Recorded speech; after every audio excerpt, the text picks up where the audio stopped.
cuán seguros estamos en materia legislativa cuando hablamos de Internet y las redes sociales, hoy que transcurrimos la mayor parte de nuestras vidas a través de un celular, de redes, de diferentes instancias que nos vinculan con lo tecnológico. Por eso estamos en contacto con el autor del libro, el doctor Ricardo Muñoz Hijo. Doctor, ¿cómo le va? Buenas tardes. ¿Qué tal, Pablo? Un gusto para vos y para todos los oyentes. Doctor, lo primero que quiero preguntarle es, cuando comenzó a gestar este libro, ¿qué se sabía sobre la regulación o sobre las normas que existen sobre el uso y también el consumo de Internet? Bueno, el momento que se inició la investigación, porque vale destacar que ese libro fue fruto de una tesis doctoral que después fue ampliado y publicado en 2 tomos. En aquellos momentos, en el año 2017, 2018 y 2019, no existía una regulación como existe en la actualidad, y básicamente se discutía, por ejemplo, si era necesario regular Internet o no, y de alguna manera existía una suerte de creencia de que todo lo que sucede en Internet da una suerte de impunidad porque no se puede controlar, no se puede regular, no hay sanciones y por lo tanto existe una cierta liviandad, digamos, para el control de las conductas a través de las redes. Ese libro, que fue publicado en el año 2021, en diciembre del 2021, reflejó un momento determinado que, si bien existía determinada regulación, no era tan vasta, sin perjuicio de que se daba una cierta normativa ya vigente, como por ejemplo en materia de protección de datos personales, que en definitiva es una de las normas muy importantes en lo que tiene que ver con la regulación de Internet. Pero a partir de allí, en el año 2021, y con todo el desafío que implicó la inteligencia artificial, bueno, se han dictado toda una serie de normativas en el derecho comparado, principalmente el derecho comparado. Hay que destacar todo lo que ha sido el normativo de la Unión Europea en materia de derechos digitales. Por un lado, se han dictado normativas de derechos digitales que tienen que ver con el acceso a Internet, que tienen que ver con protección de datos, el derecho al olvido, entre otros, y también normativa comparada vinculada específicamente a la inteligencia artificial, porque para que exista, digamos, inteligencia artificial, se supone que debe darse la interconexión masiva que implica la red de redes que es Internet. Toda esta materia, Pablo, está en permanente y en dinámico cambio y modernización, pero hay que destacar que por un lado no existe el vacío legal que todo el mundo cree, y que por otro lado los tribunales de justicia en el derecho comparado y algo en la Argentina también han avanzado mucho respecto a condenas en materia de daños y perjuicios, en materia de delitos penales, en materia de protección de niños, niñas y adolescentes, que de alguna manera los juzgados también a través de medidas cautelares han sabido poner límites, digamos, a determinados aspectos ilícitos que se dan a través de, por ejemplo, redes sociales. Esto que usted señala sobre el final me parece muy interesante para plantearlo. El límite que ha empezado a incorporar la justicia para lo que sucede fundamentalmente en las redes sociales. Cuando uno habla de Internet en esa magnitud, el mayor tiempo lo destinamos a estar presentes en las redes sociales, a exponer nuestros datos o a que otros crean que pueden intervenir o interferir o hasta vulnerar determinados derechos a partir de esa presencia en las redes sociales. Hoy la justicia ha incorporado esto y ha empezado a poner los límites.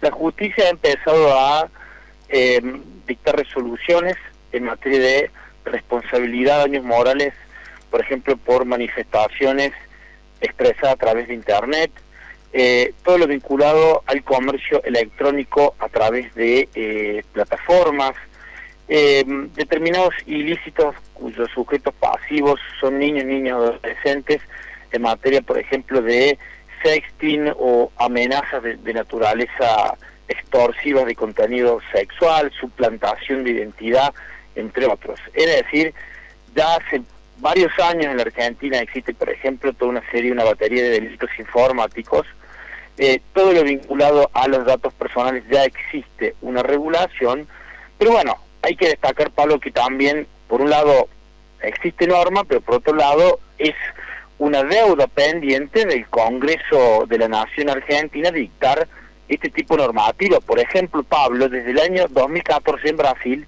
rige una ley que se llama un régimen jurídico marco de Internet en Brasil, donde, por ejemplo, se establecen algunas cuestiones vinculadas a la responsabilidad de los intermediarios de Internet, es decir, por ejemplo, la responsabilidad de los buscadores. Y todavía en Argentina, si no hubo proyectos, nada se dijo. Y especialmente en nuestro país, la jurisprudencia de la Corte Suprema de Justicia ha sido bastante conservadora, es decir, ha tratado de evitar la responsabilidad de los buscadores frente, por ejemplo, a conductas ilícitas o actos lesivos.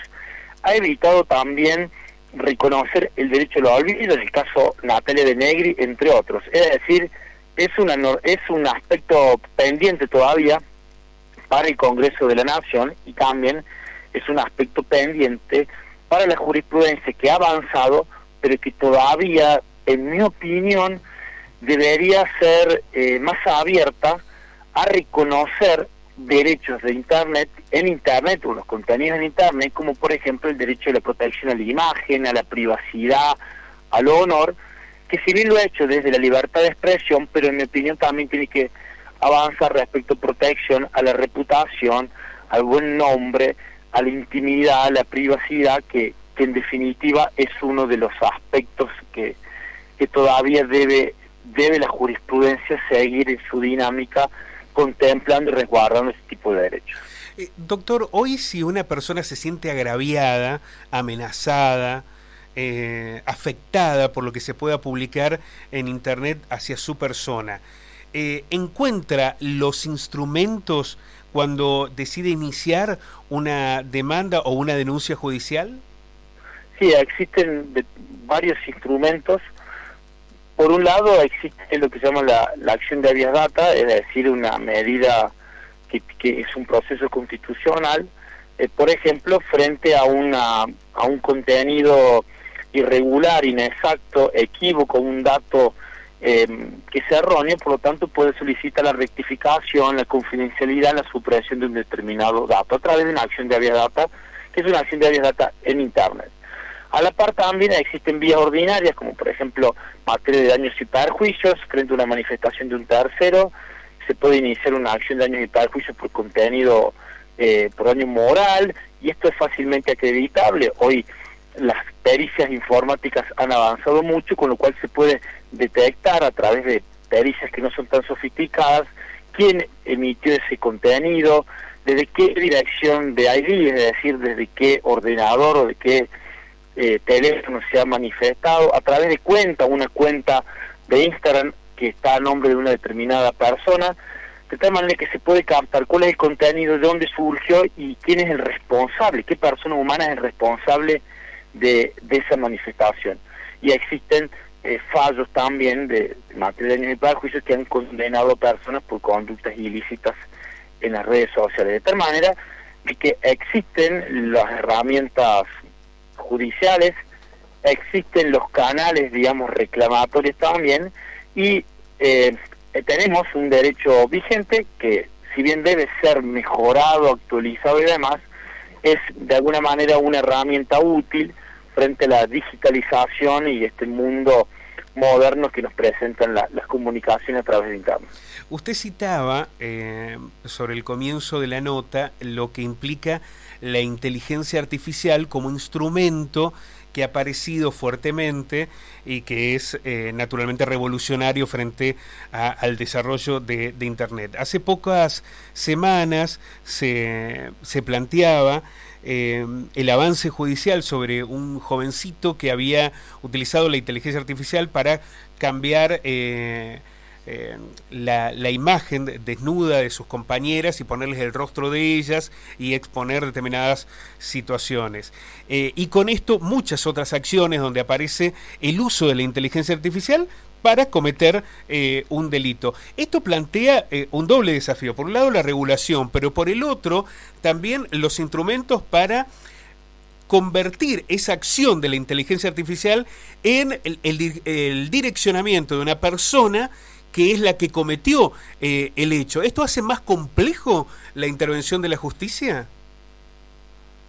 La inteligencia artificial y los algoritmos realmente tienen un lado luminoso y un lado oscuro. El lado luminoso es que son herramientas formidables para mejorar nuestra potencialidad y nuestra capacidad en cuanto a comprender textos, en cuanto a redacción, comparar textos, generar imágenes, videos y demás. Pero también tiene un lado oscuro, que son canales para generar delitos, sobre todo delitos penales. Lo que vos mencionas, Pablo, es que a través de lo que se denomina un dato sintético, es decir, un dato creado mediante un algoritmo, se modifican fotografías originales y de esa manera sirven para extorsionar o para violar el buen nombre y el honor. Esto, de alguna manera, ya existe en el derecho comparado estas prohibiciones, lo que se denomina la hipersuplantación de identidad, es decir, a través de la inteligencia artificial generar un contenido falso para perjudicar a una determinada persona.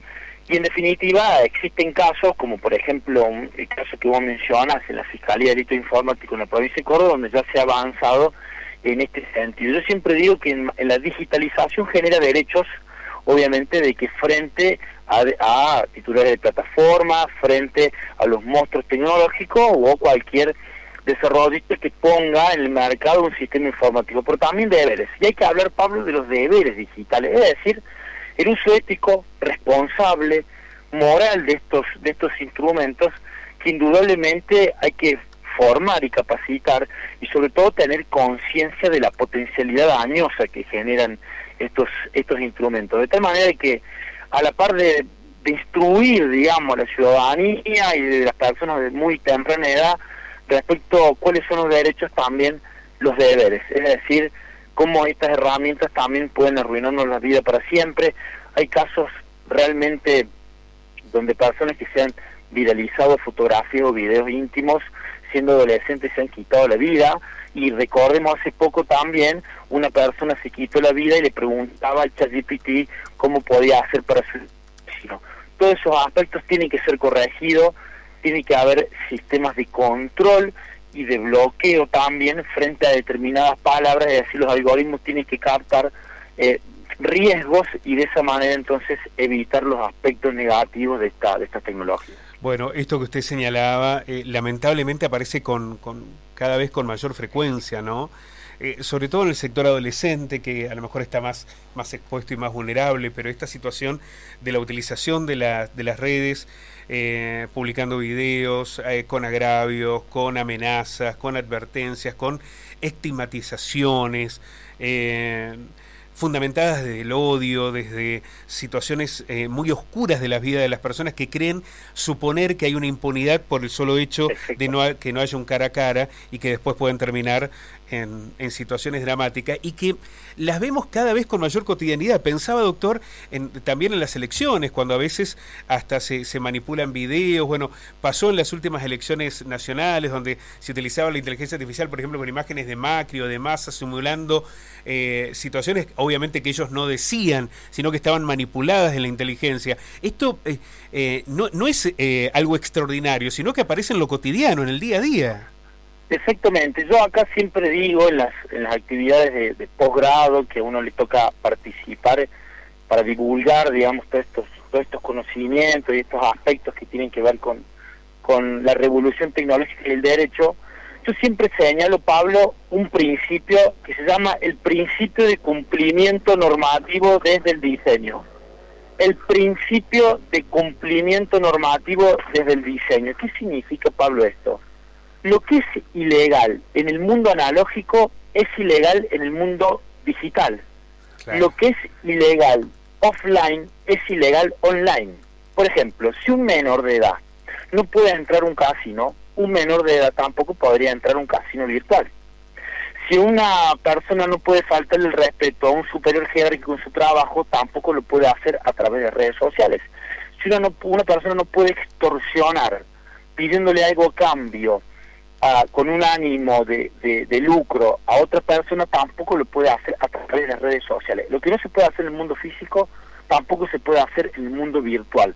Lo que sucede, Pablo, es que esto todavía no se ha plasmado, todavía no somos conscientes de esto y todavía falta la regulación. Pero me parece que estos principios también, lo que no se puede hacer en el mundo común que conocemos, físico, en el mundo material, tampoco se puede hacer en el mundo digital, y este principio me parece que también nos ayuda para entender de alguna manera las consecuencias dañosas en el mundo de la virtualidad.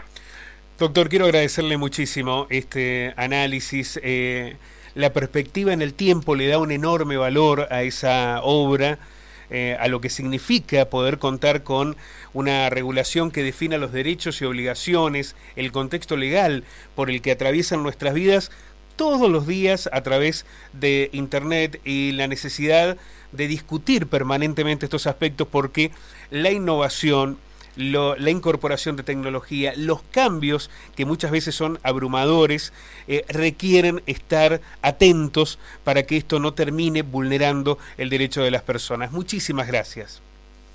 Gracias a vos, Pablo, y ha sido todo un orgullo al personal trabajar en esta obra que ha sido la obra más completa en materia de Internet en su momento en la Argentina, y que bueno, desde Río Cuarto, desde la academia, desde el mundo científico, pudimos, exponer toda esta problemática a través de un análisis bastante profundo sobre la problemática.